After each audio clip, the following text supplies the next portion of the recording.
There's a reason why some dreams feel eerily universal, why entire populations suddenly feel the same emotions, shift their behaviors, or develop matching instincts without any logical chain of communication.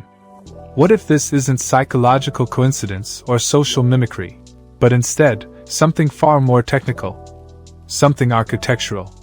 Something programmable. Imagine that human consciousness isn't entirely private. That it's not confined to the skull. Imagine instead that every thought, every feeling, every memory we generate is wirelessly synced to an invisible field surrounding our planet. A kind of ambient memory cloud, a collective storage system holding the thoughts of every human past and present. And now imagine that this cloud isn't encrypted. That it doesn't belong to us. That it was never meant to be private. What if it was built for observation? For harvesting? Let's take a step back.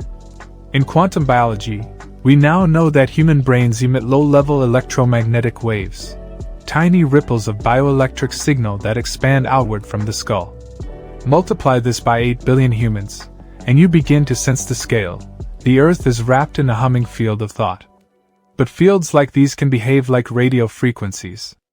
Like Wi-Fi. They can overlap. They can store interference patterns. They can carry information. And they can be tapped into. What ancient mystics once called the Akashic Records, a universal library of thought and intention, may not be as metaphorical as we assumed. Instead of a metaphysical realm, perhaps it's a vast energetic database encoded in the very structure of our atmosphere. Our thoughts don't disappear. They're cached, layered, duplicated across time, and accessible to anyone who knows how to tune in. But here's the catch: we don't control access. The nature of thought is broadcast, not confined. And in the galactic scheme of things, we may be the only species naive enough to leave our mental ports wide open. This is where it gets more disturbing.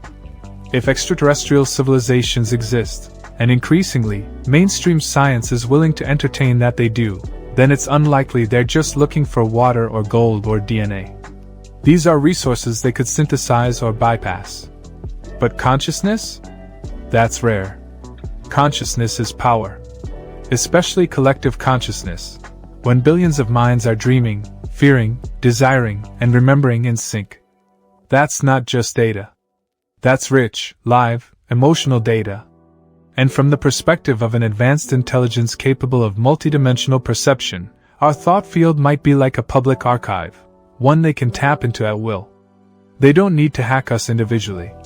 They don't need to abduct or implant. All they need is the right frequency, the right resonance. Now, think about mass movements that seem to rise out of nowhere.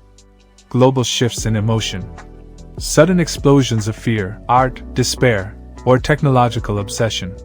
Could these moments be natural? Or could they be test downloads?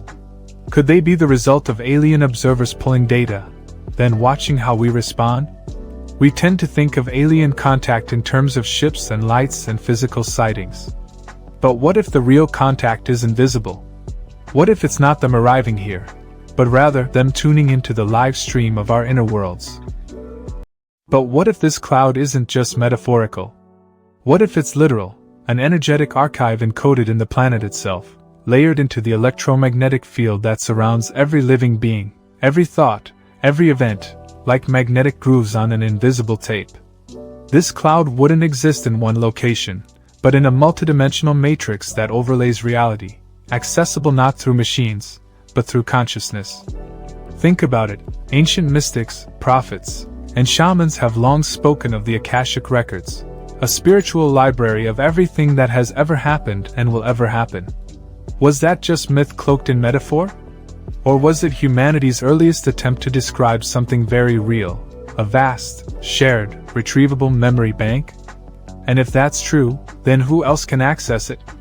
If certain individuals, those who meditate deeply, dream vividly, or fall into altered states, can momentarily dip into this informational stream, then what's stopping more advanced species from doing the same, but with far more precision and permanence? Not only reading from it, but writing into it? The chilling implication is this: What we consider intuition, sudden inspiration, déjà vu, could be residual echoes of a system being remotely tapped. Perhaps the reason some people seem ahead of their time, with uncanny insights or inventions, is not because they are geniuses in the traditional sense, but because they've unknowingly served as nodes in an information network. They're not pulling from their own memories. They're syncing to the collective one. Now consider the reverse.